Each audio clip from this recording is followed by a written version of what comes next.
am your host. My name is Caleb Roth. I'm the president of Stain and Seal Experts, and we are Nashville's #1 staining contractor and founder also of Expert Professional Wood Care Products. We make the best and safest way to preserve and protect your exterior wood, guys. So thanks for watching. Thanks for tuning in. If you're someone who is looking to start or grow your wood staining and sealing business, you're at the right place. With us, by joining our community, you get access to the biggest community of experts in the industry. And Expert Stain and Seal is the #1 stain brand for professional wood care contractors, made for you by us. So check us out at expertwoodcare.com. All right, guys, good morning. It is Saturday, August 27th, 2022. Today's show is pre-recorded. It's actually not Saturday. It is Wednesday, but got things going on. So I've got to go to grandma's house this weekend, so I'm not going to be able to do the show on Saturday. So it was important to me that my wife and kids know and spend lots of time with our family. So we're headed out to see grandma and grandpa this weekend, but the show must go on. So I have pre-recorded this one, but I've got some good content for you. I had time to really think it out. And so I've got some good stuff for you. So welcome to the show. And first, if you're watching this on YouTube, chances are you are not subscribed to us yet. So please subscribe to us. Share this with your friends. If you're on Facebook, be sure and put your name in the comments, where you're from, what your name is, and any questions you have. And I will get to those questions even after the show. We will get to them. That is where we get the questions for each show each week. So be sure you drop them in the comments there. And guys, give us some shares and some loves. So wood talk section. Last week we talked about poplar. This week we're going to talk about the wood species of choice is pressure treated pine. So southern pine, its ease of treatability, I'm going to go to my notes here, has made it the preferred species when pressure treatment with wood preservatives is required. So it has wide grain, things penetrate into it easily, and that makes pressure treated pine a good choice to be pressure treated. The unique cellular structure of southern pine permits deep and uniform penetration of preservatives as well as oil-based stains and sealers. However, we do commonly see rotting at the ground line on fence posts, as well as warping. So raise your hand if you're a fence guy who has seen rotting treated pine, particularly at the ground line. I know we have been there and done that. But it also is prone to warp, twist, and crack, which is another common characteristic of wood that goes from wet to dry quickly. These characteristics make stain and sealing treated pine with a penetrating and conditioning stain and sealer incredibly important to longevity, functionality, and aesthetics. There's nothing uglier than a crooked fence that's warped and twisted and turned gray. So any structure built with treated pine, it's a good idea to do that. Pressure treated is commonly used lumber for all types of exterior construction projects. So you guys have probably seen it on fences, decks, pergolas, patio covers, boat docks. You see it on covered porches, on the ceiling. You see it pretty much everywhere. So I think most people could identify what treated pine looks like. But for your viewing pleasure, I'm going to pull you up a picture of what that looks like. So some of you guys who are newer can get an idea of what treated pine looks like. So treated pine has one characteristic that I see a lot that makes it very easy to identify. First, it's yellow color when it's new. Before it is stained, it's very yellow.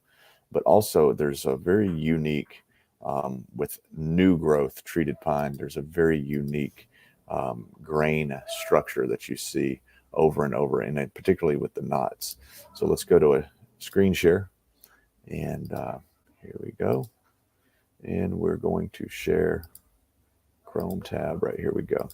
All right, guys, you can see what I'm looking at. I'm looking at this picture in the top left corner or top right corner. And the one thing that we see over and over again with my mouse are these little V's, these little chevrons. And what this is knots where limbs were. Most new treated pine is fast growth lumber. It comes from America and South America. And you see it here. See a V here. We see half of one here. We see a little bit of a V here.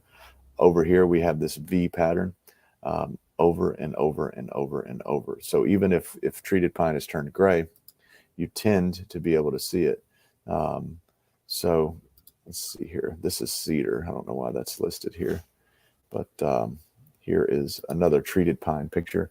And you can see in some places, you've got these diagonal knots that you get so commonly with treated pine. We'll look here again, get some more. These are narrow boards, so you're not going to see it as much as you would on a 6-inch picket. And lastly, again, we've got some more of these diagonal knots coming through. Also, the yellow color and this green that you see is from the copper in the treatment process. So there is treated pine. That is what it looks like. So a little more about treated pine. In Nashville, our service business, Stain and Seal Experts, is based in Nashville, and we work in Nashville in Middle Tennessee. The majority of fencing and decking built here is treated pine. That's most of what we get in our market. And our goal here at Stain and Seal Experts is to stain as much of the pine in our market as possible in order to save our customers the headache and frustration of warped, cracked, twisted, gray, and rotted fences or decks. My background as a fence installer was very painful when we got the calls 2 weeks, 3 weeks, 4 weeks after the fence was built that it is warped, it is twisted, my gate's not lining up, all of those things. Also, when you come by a year later and the whole fence is turned gray, not a good feeling. So we do recommend getting after it. We found that treated pine usually warps, cracks, and twists during periods of rapid drying. So you can tell this to your customer. Rapid drying periods, which can be the first 30 to 60 days after it's built, or some people think, well, it's already 90 days old, so it's probably not going to warp. Well, you can also get a lot of warping if you have major periods of rain. So you have a lot of rain coming through, and then it goes to very hot weather. You can get situations there where you have warping and twisting, and then also the changing of seasons. So we see a lot of warpage even on older fences that are unsealed, going from that winter to springtime season. In Tennessee, it's like frozen one day, and then the next day it'll be 110 degrees, it seems like. And when we have conditions like that, it is prime time for your fence or deck to warp, crack, or twist. So what can we do about it? How can we remedy these issues? You can do it by staining and sealing your treated pine as soon as the moisture content in the wood is at 13% or less. Grandpa used to always say, you got to wait a year, you got to wait a whole season. That's changed. Lumber treatment process is much different than it used to be. And now even the treaters recommend that you stain the wood within 2 or 3 days of construction. But anyways, for me, we like to wait till that moisture content's down to 13%. Usually on rough cut fencing, you can stain it within a week or two of construction, and decking, I prefer about 4 weeks for decking to be dry. Now, some of you guys are probably arguing, well, I would rather wait a year because the wood will absorb more stain. That is true, but it's a big but. One, you're gonna have to clean it first. You know, if you wait a year, it's turned gray, it's looking bad. There could be mildew growing on it, dirt, debris, grass clippings, bird poop, squirrel scratches, you name it. You got to clean it. And a fence that is 1 year old and stained will never look as good as a fence that is stained while new. When you stain wood when it's new, the wood grain, it pops. It looks unbelievable, almost like furniture. When you wait that year, you just get a much more dull look. It just doesn't look as slick as if you did it when it was brand new. And what do you use on it? We recommend Expert Stain and Seal. We developed that product specifically to stop warping, cracking, and twisting. And I'll show you how we do it. So warping, cracking, and twisting obviously is where the wood dries out, and it dries out quickly in most circumstances. So we developed a stain that penetrates way down into the wood. And when you get this oil in here, this penetration is after 7 days. After 3 or 4 weeks, it will fully penetrate into the wood. But what we're looking for with this stops the warping, cracking, and twisting. It's also a barrier for UV and water damage coming in. but it also keeps things inside nice and conditioned and moist. So keep that in mind when you're talking with your customers. There's no other stain on the market that does that. I mean, it's just plain and simple. So check that out. Remember, if you have any exterior wood, it's your duty and obligation to get it preserved with a good penetrating oil-based product. Whether you're a contractor or a homeowner, you got to take care of this stuff. Remember, we're cutting enough trees every year on our planet to go to the moon and back 6 times. So the wood quality is not going to get better if we don't do something about it. So remember, the job is not done until it's finished. All right. So if you guys are watching and just now tuning in, I want to remind you to subscribe to us. Hit the bell for notifications, and remember, we're on Spotify too. We're not getting too many listens on Spotify. So if you are on Spotify, we are there now. So be sure and check us out there. And if you're listening on iTunes or something like that, this is also a live stream on YouTube and on Facebook and on LinkedIn. So you can see these things and all the visuals that we're putting up here right on the screen. So check that out. So I'm doing a new section of the show this week. It's called Expert Staining Tips. And if there's any other things you guys want to see us cover in the show every week, please drop it in the comments. Do it right now. What would you like to see covered in the show? Different sections, different things like that. So we're doing wood talk, and next is Expert Staining Tips. My first tip, naturally, is about using the right tip. So I really like the new Graco FF, I believe it's FFLP blue. It's the low pressure tips. You guys have seen them. And we are not sponsored by Graco, just so you know. Just so happens that these tips really work good for us. So what do? The new blue tips, when combined with a new commercial grade machine, I'm not positive about the Home Depot and Lowe's machines. I do know that the commercial grade machines, starting with the 390, 395, have a different type of pressure regulation system on there. So when these blue tips, when used in conjunction with one of these commercial grade sprayers, really reduce overspray. It's night and day from when I started in the business. When I first started, we would spray things and it would wind up in the next county. Now you can be very controlling with your overspray. And so I really like those tips. And I think, in my opinion, they are the best thing going right now. And a lot of people that use low pressure who have a lot of overspray issues, but they're concerned that, well, if I go from low pressure to an airless, I'm afraid my production will drop. Not the case. And the best tip for high production for privacy fence, board on board fence, and shadow box fence, in my opinion, is a 1223 tip. So check out the 1223s. We may bring some into the Stain and Seal Expert store, but otherwise you can get them on the internet. I know they're getting hard to find, but 1221, 1223, really good tip for privacy fence. And it will put on about 3 times as much. You can go about 3 times as fast with a 1223 as you can with like a 12 or like a 515 or 517. So take that for what it's worth. Now the tip number 2 is mask under gate. So if you guys are new to staining and sealing, maybe you're a fence contractor, maybe you're a handyman and you're just thinking about staining fences. If you stain fences, I want you to mask under the gates. As a professional wood care contractor, it's your duty and obligation to give a good customer experience. So there's nothing worse than when Miss Jones walks through the backyard. Where does she have to walk through? She's got to go through the gate to get to the backyard, right? So if you did not mask under the gate, when you spray a gate, you have to open the gate and spray it. You have to close the gate and spray it. You have to open it halfway to get in between the cracks and spray it.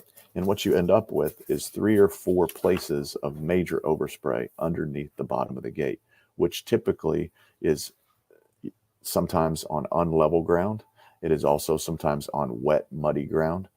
And, you guys work in these backyards every day. You know what it looks like. It's always a drainage ditch in these newer neighborhoods, things going on. And if there's stain on the ground, it's going to be slippery It's going to be discolored. It's going to look bad. And right when Miss Jones walks through the backyard, the first thing she's going to know about your job is that underneath the gate, there's stain everywhere. It's muddy. It's nasty. I don't know about this. She's immediately going to get that feeling, whether she verbalizes it or not. So cardboard, drop cloths, plastic, anything that you can put under the gate while you're staining will keep the grass or concrete looking great. So very important. Nothing worse than a bad customer experience. So especially when you can avoid it with a 10-cent piece of cardboard or a free piece of cardboard. So mask under those gates. If you mask nothing else, mask under the gates while you're spraying. So I'm going to go right into our story. So you guys noticed the backdrop today is working with my wife. And this isn't working with my wife. This is working with your wife. This is everyone here who's watching is working with their spouse. And I wanted to talk about that. Probably the best person that I can help is me, the person who, and someone who is where I was before. And so I wanted to write this. It's not very well written because I did write this down, and I'm gonna read it because I wanted to cover all bases. But early on, I think I made some pretty big mistakes in my business, and if I had done things differently, I could have grown faster. And a lot of it had to do with pride. Hey, Mandy, can you call John, Todd? Todd, John, just tell him I'm on a show right now. Sorry about that, guys. Customer calls. Got to get after it. So, and Mandy, I'll be there around noon. Working with your spouse. For me, it was my wife. Many of you know my wife, who works in our business sort of full-time, part-time. She's in the office about half the time, but she does put in a lot of hours. So I grew up working in my family's fence business. I helped my dad and the crews build fence, run estimates. And I remember my mom always answering phone calls, doing customer service, and doing never-ending bookkeeping, things like that. So I grew up in the business, was very familiar with it, very comfortable with it. And to me, working for yourself or you're in a family business was normal. I know some of you, it's not normal, but for me, it was very normal. And I also kind of had this chip on my shoulder that we were special because we ran a business. We did not work somewhere else. We ran a business. So maybe I had some sort of insight that most people didn't have. Looking back, I feel like I may have felt that way a little bit. After I turned 18, I went to work full-time in the family business. And after about 10 years of full-time work in the fence business, my responsibilities were lead generation, all sales, all project management, and all starting and finding, keeping crews, ordering materials, all of those things. So basically most aspects of the business. I did not usually answer the phones, and I did not usually do bookkeeping, but I did do a lot of collections. So after 10 years in the business, I decided I wanted to start staining fences and decks. Actually, I feel like God told me one day that you are going to start staining fences and decks. And thought that was crazy, but I listened. And so as I started that business, I did everything on my own. But it wasn't too much different from what I was used to in the fence business. So it didn't seem like really a big deal to me. I was practiced. I had the reps in. I had 10 years of this type of work, but different under my belt. And so at that time, my wife had her own job and she was hands off with the business. And I felt like as a man, it was my job to not bother her with what the man of the house should be able to handle. So I kept everything to myself, ran the business, and eventually a business began to grow. And I brought on some additional labor to help. And it was very much just labor to help, with the business and to help with the growing demand, right? You guys have been there. And I would answer all the phone calls. when I could throughout the day, if I missed a call, I would call it back. I would get in the truck. And I spent most of my time actually completing jobs on the job site, prospecting. So anytime I saw a fence or a deck, I would stop and knock on their door. I would talk to contractors. Really good. One of my specialties in life probably is prospecting. I would create marketing videos on the job sites because that was how I could afford to advertise. And I would post those videos throughout the day and in the evenings. After my kids went to bed, I spent most nights responding to and sending emails, scheduling jobs, explaining weather delays, doing other customer service issues, was selling jobs, ordering materials, doing the accounts payable, the accounts receivable, customer service, doing warranty things, phone calls, follow-ups, and things like that, doing it all myself. And somewhere along the way, I was obviously becoming overwhelmed, overworked, or both. I remember working so many Saturdays that I didn't know what a weekend was. And I believe in 2015, I worked every weekend except for maybe 2 for a whole year. And I worked a lot of late nights. When I was a kid, when we built the fence, we came home when the job was done. And so that was 10, 11 o'clock at night, sometimes many nights. And that was what I knew. So for me, if it was 4 o'clock and I finished a job, well, I'm going to do another job because I've got till 8 or 9 o'clock before it gets dark. And then, an hour and a half drive home, no big deal. And I did that a lot. And that was just the way I was raised. Looking back, it was good work ethic, but it was also, I was being selfish to my family, right? I was stealing time from my kids. So I worked so many late nights and so many weekends. I really didn't know my wife or kids, didn't have the relationship with them that I wanted, but I felt like I was doing what was right. I felt like this is what a man does. This is what I'm supposed to do. And if I do less, then it shows a weakness or a lack of work ethic or a lack of willpower or something like that. I don't really know, but that was just what I was trained to do. So I don't remember ever asking my wife for help. Maybe I did. I probably did, but I don't just remember that there was a time where I just sat down and said, I've got to have help because I never was good at showing emotion. And so I just really thought my wife was uninterested. And besides, a man should be able to take care of his own work, right? That's the way I felt. So somewhere along the way, my wife just decided that she had had enough and she was going to help with our business. And I remember being surprised that she wanted to help, for one. And two, I remember the relief I felt when she just started getting stuff done. She just started knocking out tasks. And it felt so good to finally get some traction. After my super smart wife started working in our business, we finally started getting traction and real sustained growth. And I was able to focus on my jobs during the day and focus on the things that I was good at, which was prospecting, selling, and completing jobs, getting jobs done. Very good at those things and building relationships with people who would, again, further send us work in the future. So prospecting. And I know that without a shadow of a doubt that our business would not be where it is today if she did not insert herself in a positive way, the way she did, into her business. Two, if she did not bring the organization skills that I was lacking. I am very unorganized. And three, helped spread the load of the work to be done. And four, she really helped me delegate tasks and scale our business to where it is today. And she's really been, wow, couldn't have done it without my wife. And so the reason I tell this story is because I feel like one of the details I left out of this is I never thought that my wife was incapable. I never thought that she was not smart. I never thought that she was, it wasn't her thing. I guess I just felt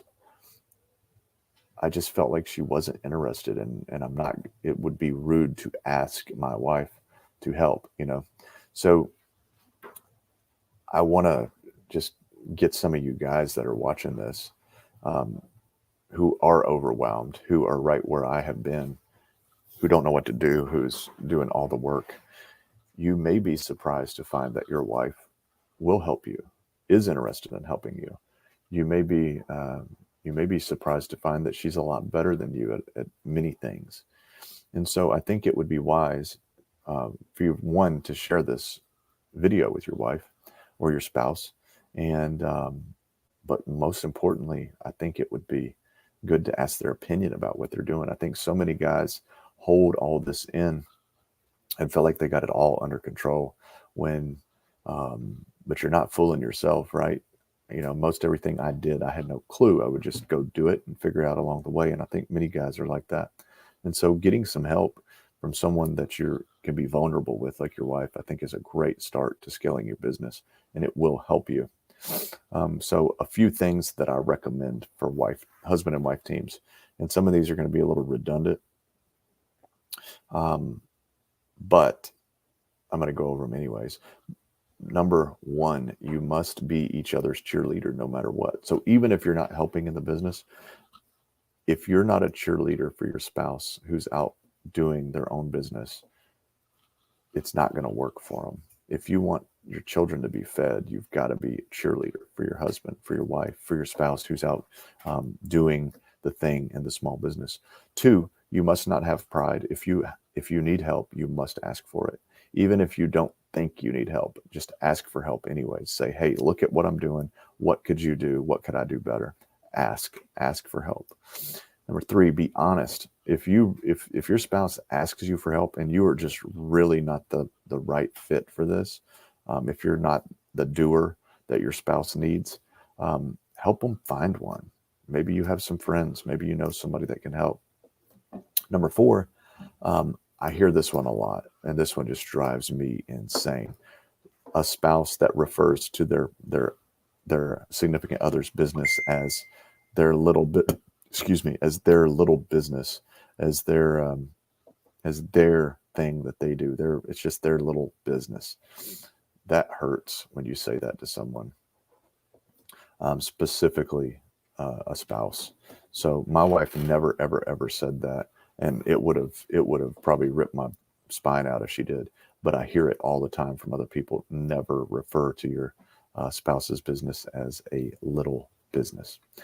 Number five, treat it like a business because it is one. That means hold the line on things that together you feel is right. So those are important things. I'm going to hold the sixth one because I got the last one, and I'm going to wait on that. Working together as a husband and wife team will later help you to work with other people as your business grows. So I think that's important. And if you work together properly in a business, I think it can make your relationship much, much stronger and teach you how to communicate better than you normally would be able to if you didn't. And the sixth thing that I recommend for husband and wife teams is a guy named Mike Ash from Tennessee told me and her this when we were very young. He said, if you're going to make a relationship work, you've got to pull on the same end of the rope. So let that sink in. Pull on the same end of the rope. Life's much better when you do. So hopefully my story helped someone to say, you know what, I'm tired of being alone. I'm going to get this thing done. I'm going to bring in my wife who probably has a job, who probably does not make as much money as she could make in your business with the skills that she has. So I recommend you try it. Upcoming events. We do have the Washmart event September 13th and 14th in Dallas. I'm going to drop a link for that. That one is coming very soon. And we're going to stain fences. We're going to do decks. We're going to do all kinds of things. And I recommend that you guys show up to that one. Let's see here. We're going to drop a banner. Right there is the link if you can copy that. But we will put it in the show notes. And so please check out that event. And let's go to the next event. We got Staining University in Springfield, Missouri, which is Ozark Fence. Joe Everest, the fence expert, November 10th and 11th. And then again, Staining University in Nashville, the main event. We got that one going on in February 16th and 17th, just a little earlier than we normally do it. That's the biggest wood care event in the world. There's one on another planet, but we're actually bigger than that one too. So be sure and show up to that. All the big names will be there. And again, we do big projects, get some real hands-on experience, great speakers. It will change your life personally and professionally. We do have Southern California and Wilmington, North Carolina coming up for events. So check those, check back often, because we will get those posted up as soon as we get those dates settled on. Next is our Q&A section. So I've got some questions that we take from the show, and I'm going to drop them right here. First of all, you notice on the bottom of the page, it says joining Staining University group on Facebook. It is the #1 professional wood care community. If you're a contractor thinking about being a stain contractor or do wood care, fences, decks, washing, whatever, join this group. You can just search Staining University on Facebook, and we'll let you in. It's a place for professionals. There's no knuckleheads allowed, but you will have access to probably 1,000,000 years of combined knowledge on staining, sealing, and all things wood care. And with all brands, all products, everything you can think of, there's people there that use them and have good experience with it. So I got a question here. How do you build relationships with fence and deck builders? And I'm going to pause so you guys can think about this. How do you build relationship with anybody that you want to have a relationship with? You got to get in touch with them. So if you're a new wood care contractor, you need to go and make friends with those who have similar customers as you, right?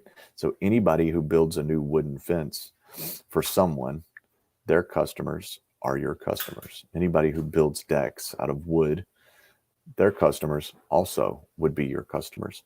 So if you made friends with these people, and it could be as simple as a phone call and says, hey, my name's John. I build, I stain decks. You build decks, man. I just think we should be friends. Can I send you over some business cards or some brochures? Most of the time they receive you very warmly, and you can stay in touch with them with text message, with a phone call, maybe once a month, things like that. And they're going to remember you, because if you build decks, everyone says, hey, you built my deck. It's beautiful. Do you stain them? Should I seal it? How long do I wait? They got all these questions. Let them refer those over to you. Question number 2, how do you find your cost of goods sold? This one is, we get this one a lot, and it's a very simple process. If you were an alien spaceship and you were hovering over your job as it was being done, you're over top, 30,000 feet up, looking down on this fence staining project, and you see the van driving down the road. The van pulls up into the driveway. 2 guys get out, or 1 guy gets out, maybe it's just you, unloads all the materials, fires up the generator, starts staining the fence, uses plastic, uses a paintbrush, uses a spray suit, throws away the mask and gloves when he's done, gets back, uses stain, obviously, loads up, gets back in the truck, and drives home. Everything there was part of the cost of goods sold. The labor, and it doesn't matter if you did the labor or not, you are part of the labor. So what did the labor cost if you had to pay someone to do it? A fair price. What's the materials cost? All materials. So you could separate materials and sundries, which materials would be something that went into the job, and a sundry would usually be something that you used to produce the job that maybe got thrown away. So that could be masking material, paintbrush, something like that. And then your fuel to get to the job, mileage. You need to include mileage in that, in my opinion. And if you add all of those things up, that is your cost of goods sold. Now, there's a couple things you can do to do a margin, because Tom Reber at the Contractor Fight recommends working on a 50% gross profit margin, at least, minimum. And the gross profit covers all of the things like rent, taxes, insurance, upgrading equipment, repairs, office staff, payroll, things like that, and the net profit. But there is a margin calculator that I will bring on the screen here and show you. The link is easy to find. If you just go to Google and search gross profit margin, or margin calculator, you will see this. And so I'm going to share this window. All right, here we go. So here is your margin calculator. Margin's different. So let's just say it cost you $1,000 to produce a job and you want a 50% margin. You just multiply it times 2 for 50%. 50% is easy. There's your revenue, 2,000. Your profit, your gross profit would be 1,000. Now let's say you wanted to try to bump up and get a 63% margin.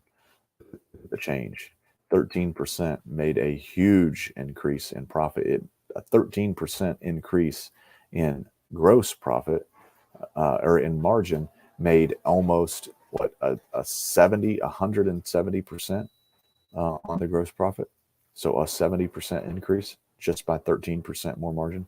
So a margin is a very powerful tool, and I recommend you guys learn how to use it. But let's go back to 50. Let's say the average deck cost you $150 in labor and $200 in materials, so $350, and you're there at a 50% margin. $700 would be the cost to do that job.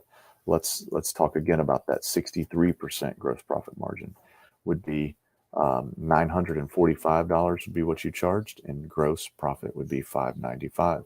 Now, the biggest companies in the world, like Netflix, Verizon, and lots of big service businesses, are working on an 80% gross profit margin many times, and up to a 99% gross profit margin. So I want you to think about when Netflix puts you on for $19.99 a month, and let's say that their cost to do that is 0.001 cents, and their revenue is 19.99. That is a 99.99995% gross profit margin. And that's how companies like that are able to grow so fast. It costs almost nothing to onboard someone onto a platform like Netflix. Even if it costs 2 cents, still 99.9% gross profit margin. And so that doesn't sound like much, but when you multiply that number times a couple million, you understand that those companies can grow super fast. Tell you another story. I had a light switch put in at my house by Hiller Plumbing in Nashville.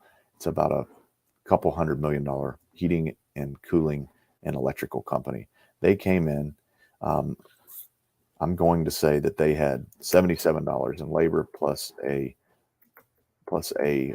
one 3-way light switch that cost $15. So let's just say they had $100 in cost. They charged me $1,250 to do that. The guy come in and did it in less than an hour. I was selling a house and had to do this quick, so I didn't do it myself. I paid $1,250 for it. They showed up. They did a great job. They charged me roughly a 92% gross profit margin. So let's translate that to a deck staining company that grows super fast. So if you had a $350 cost of goods sold to make the same kind of money that someone like one of these huge companies makes, huge service businesses, they would be charging $4,300 on something that cost them $350 to produce, giving them a gross profit of $4,025. Now you know how these companies start up, and then in 2 years, they have 60 trucks. Then in 5 years, they have 600 trucks in 18 locations across your state or across the whole region. This is how they do it. Gross profit margin is the answer there. So study that and think about it for a minute. So if you did $1,000 in cost and you had a 50% gross profit margin, and let's say you did that 10 times, let's say you did that 100 times, that would be $100,000 in cost. At a 50% margin, you would have a gross profit of $100,000. Okay. Now let's say you bumped your margins up to 63%. which is very common in the staining business. Let's say you bump them to 63%. All right, but let's say your cost goes down to 90,000 because you didn't sell. You took a 10% cut in, or let's just go down to 80. Let's say you sold 20% less, but you went to a 63% gross profit margin. So instead of 100 jobs, you only got to do 80. You still made 36% more gross profit. So if your cost, and also your cost went down, your operational cost went down, and your profit went up from 100 to 136. If you bump it to 65, watch what happens. 148. That was 12,000 more dollars in profit, and that's pure net profit at the end of the day, because our cost is the same, just because of 2% of gross margin. So I want you guys to get real comfortable looking at these gross profit calculators and start to understand that to scale your business, it's all about the margin. And you can study people on the internet like Alex Hormozy. You can study Tom Reaver, and they're going to start talking about margins and how it's important to raise your margins so that you can grow your business. Stop stealing from your family and raise your margins so you can grow. So very important. All right, let's stop that screen share, get back into the show. Guys, I want you to check out expertwoodcare.com. And if you want to shop stains, you can go to realgoodstain.com. Follow us on all channels, right? So we're on everything. You can find us with our service company at Stain and Seal Experts on Facebook, Instagram, TikTok, LinkedIn, Pinterest, you name it, Twitter. Or all those same places, you can find us at expertwoodcare.com. Join Staining University to be a part of the biggest professional wood care community on earth, guys. Remember, don't forget to join that. It's a free group. And again, if you're looking to start or grow your wood staining and sealing business, you're at the right place. If you need service in Nashville, if you're looking for a professional company to come out, take care of your wood care needs, whatever it is. If you're in Nashville for residential, if you are nationwide for large, interesting projects that your average contractor can't handle, we do take those and we do handle them very well. We're very good at them, actually. The big jobs for staining and sealing, give us a call. Go to stainandsealexperts.com and find us there, guys. I appreciate you watching the show. And I can't wait to see you next week when we get back. Make sure and drop your questions, comments, and we'll see you on the Stain and Seal Show next week.